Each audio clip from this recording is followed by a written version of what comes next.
സഹോദരന്റെ മരണത്തിന് ദുരൂഹത നീക്കണം എന്നാവശ്യപ്പെട്ടുള്ള തിരുവനന്തപുരം സ്വദേശി ശ്രീജിത്തിന്റെ സമരം 400 ദിവസം പിന്നിട്ടു.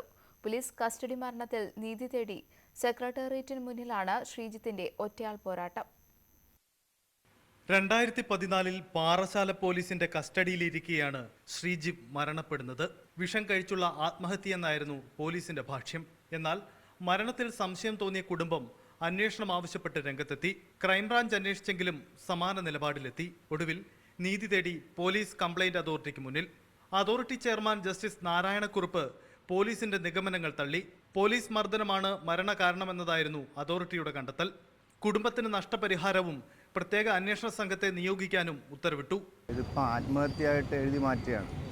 അതിനുശേഷം പോലീസ് കംപ്ലൈന്റ് അതോറിറ്റിയാണ് ഇതിപ്പം ആത്മഹത്യ അല്ല, പോലീസിൻ്റെ നല്ലോണം മർദ്ദനം ഏറ്റു, അങ്ങനെ അതുമൂലം മരിച്ചതാണെന്ന് കണ്ട് പോലീസ് കംപ്ലൈൻറ്റ് അതോറിറ്റിയുടേതാണ്. അതിന് മുന്നേ ഞങ്ങളും പറഞ്ഞു, സാറേ ഇത് ആത്മഹത്യ അല്ല, ഇങ്ങനെയാണ് സംഭവം, ഇങ്ങനെയാണ്. കൊലപാതക കുറ്റത്തിന് കേസെടുത്ത് അന്വേഷണം നടത്തി കുറ്റപത്രം കോടതി സമർപ്പിക്കാനാണ് പറഞ്ഞായിരുന്നു. പക്ഷേ ഇതുവരെ സർക്കാരിൻ്റെ ഭാഗത്തുനിന്ന് അതിനുള്ള ഒരു നീക്കം ഉണ്ടായിട്ടില്ല. ഇതുവരെ ഇവർ അന്വേഷണം നടത്തുന്നതിനോ മറ്റു യാതൊരു നടപടികളും ഉണ്ടായിട്ടില്ല. അന്വേഷണത്തിന് പ്രത്യേക സംഘത്തെ നിയോഗിക്കുകയെന്ന ആവശ്യത്തോട് സർക്കാർ ഇപ്പോഴും മുഖം തിരിഞ്ഞു നിൽക്കുകയാണ്. തന്റെ സഹോദരന്റെ മരണത്തിന്റെ കാരണം തേടിയാണ് ശ്രീജിത്ത് സെക്രട്ടേറിയറ്റിന് മുന്നിൽ സമരം ആരംഭിക്കുന്നത്. 400 ദിവസം പിന്നിട്ടെങ്കിലും നീതി ലഭിക്കാത്തതിനാൽ കഴിഞ്ഞ 6 ദിവസമായി നിരാഹാര സമരത്തിലാണ്. ന്യൂസ് 18 തിരുവനന്തപുരം.